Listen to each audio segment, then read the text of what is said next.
Pourquoi les juifs et les musulmans sont-ils circoncis? Si vous êtes de sexe masculin et que vous êtes né dans une famille de culture juive ou musulmane, alors il y a de fortes chances pour que l'on vous ait enlevé un petit quelque chose à la naissance. Oui, oui, vous savez sûrement de quoi je parle. Ne faites pas les timides quand même, on est entre nous là. D'abord, la circoncision, c'est quoi? Il s'agit de l'ablation partielle ou totale du prépuce, c'est-à-dire de la peau qui entoure le gland chez l'homme. En France, on considère que 14% des hommes sont circoncis. Dans le monde, ce chiffre passe à 30% selon l'OMS. Bien que cette opération soit de plus en plus courante, en dehors de toute considération cultuelle, la grande majorité des hommes circoncis se sont vus retirer la petite capuche pour des raisons religieuses. Mais du coup, ça vient d'où cet étrange rituel? Pourquoi est-ce que les juifs et les musulmans sont-ils circoncis? Surtout que normalement, on ne touche pas à la création de Dieu, non? Eh bien écoutez, on va tout reprendre depuis le début. Une circoncision, une éducation bourgeoise et de maîtrise, ça mène droit au chômage. La première trace de circoncision apparaît en Égypte antique.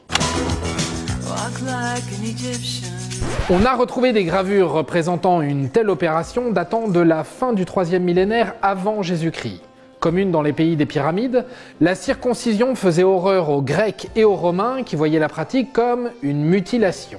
C'est le judaïsme qui remet la circoncision au goût du jour. Les juifs l'appellent Brit Mila, ce qui signifie alliance et coupe.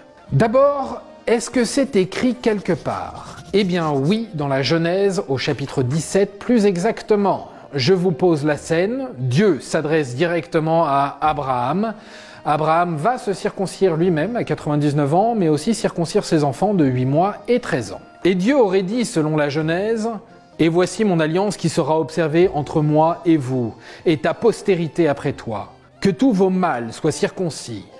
La chair de votre prépuce sera circoncise, et cela deviendra le signe de l'alliance entre moi et vous. » Oh, attention chérie, ça va couper.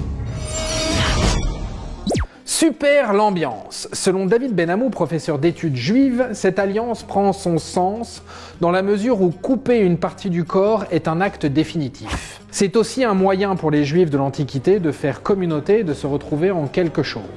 Enfin, c'est aussi l'expression de la fertilité du garçon, une manière de le faire rentrer dans la société. Certains font même le parallèle entre le sang qui coule et celui des règles chez les jeunes filles. Et chez les musulmans, me direz-vous, là c'est un peu différent.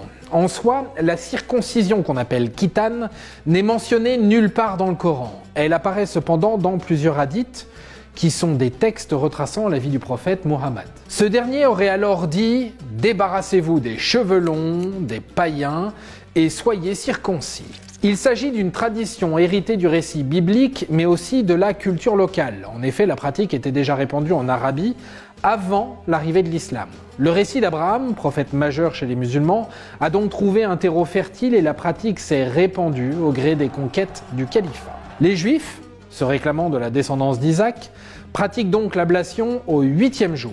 Et les musulmans, se réclamant de la descendance d'Ismaël, la pratiquent traditionnellement à 13 ans, même si c'est bien plus rare aujourd'hui. Ça fait mal, hein, oui. Je sais, c'est insoutenable.